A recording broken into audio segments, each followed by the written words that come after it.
Bismillahirrahmanirrahim, salam alaikum. Dans cette vidéo, je vais vous parler d'une fonction très intéressante en langage C.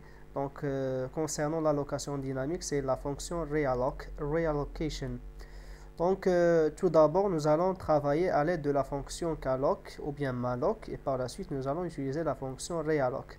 Donc, la fonction realloc, ça consiste à changer ou bien à modifier la taille que nous avons réservé tout à l'heure à l'aide de la fonction calloc ou bien à l'aide de la fonction malloc.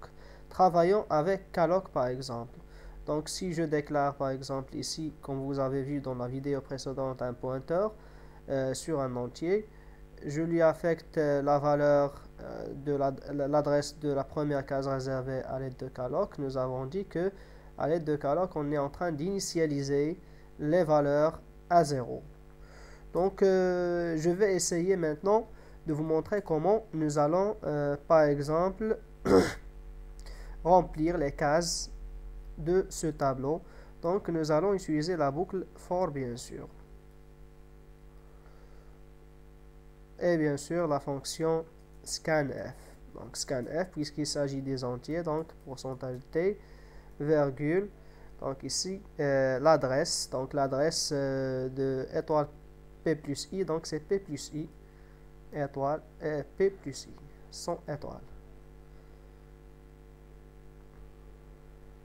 Il me demande de saisir quelque chose, donc 12, 23, 34, 45, 56. Donc il m'affiche ces valeurs que je viens de saisir. Donc j'ai pu bien saisir quelque chose à l'aide de cette instruction scanf et de la boucle for.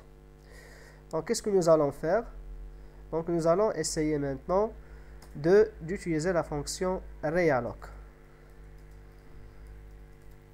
Donc realloc. Donc je vais utiliser le même pointeur P, reçoit, realloc. Donc il prend comme paramètre le tableau auquel nous allons changer la taille ou bien la dimension. Donc P ici c'est le pointeur P, virgule, la nouvelle taille, donc par exemple 6, étoile, size of int. Et nous allons essayer d'afficher de nouveau ce tableau, bien sûr, à l'aide de jusqu'à 5, puisqu'il s'agit ici de 5 entiers, 6 entiers que nous avons réservés. Donc je vais lui donner les valeurs 1, 2, 3, 4, 5. Donc il m'affiche ici 1, 2, 3, 4, 5.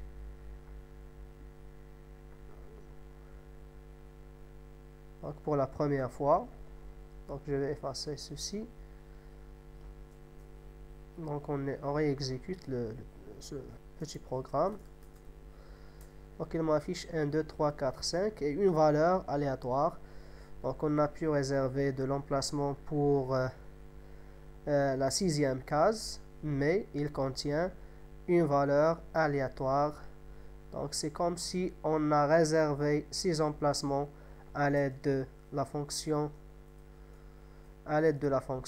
malloc, plus on a pu copier les valeurs précédentes que nous avons saisies bien sûr à l'aide d'une boucle for.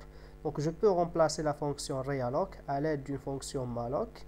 Bien sûr, il prendra comme paramètre 6 étoile size of int et nous allons faire la copie du contenu de ce P dans un nouveau tableau que nous allons réserver à l'aide de malloc, bien sûr. Donc pour certains ordinateurs, donc la fonction realloc retourne d'une manière générale un pointeur générique. Donc c'est pour cette raison que nous devons utiliser ici ce qu'on appelle le casting, donc un pointeur sur, nous allons convertir un pointeur sur des entiers, puisqu'on parle ici des entiers. Donc on exécute le programme.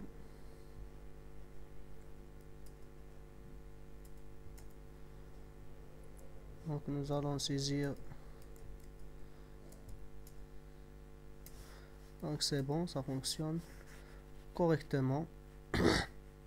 Donc si on déclare par exemple un pointeur sur des caractères, Donc char,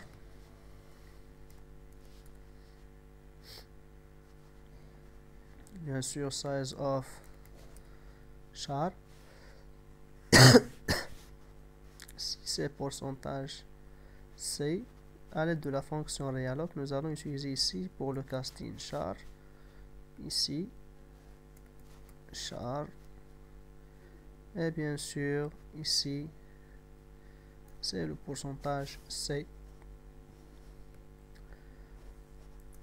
1, 2, 3, 4.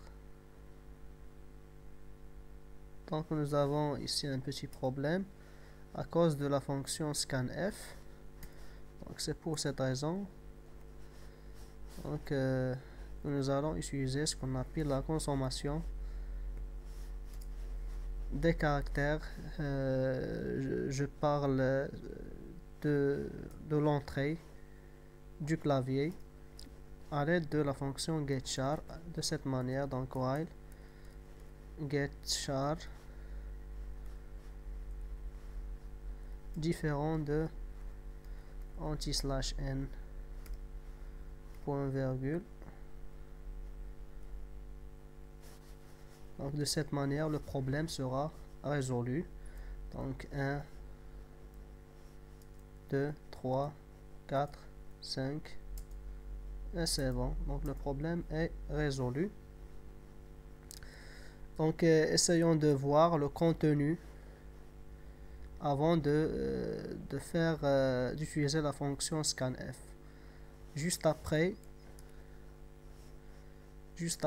la réservation à l'aide de calloc. Donc comme vous voyez ici, c'est ce qu'on appelle le caractère nul. Donc c'est anti/0. Merci pour votre attention et à la prochaine, Inch'Allah.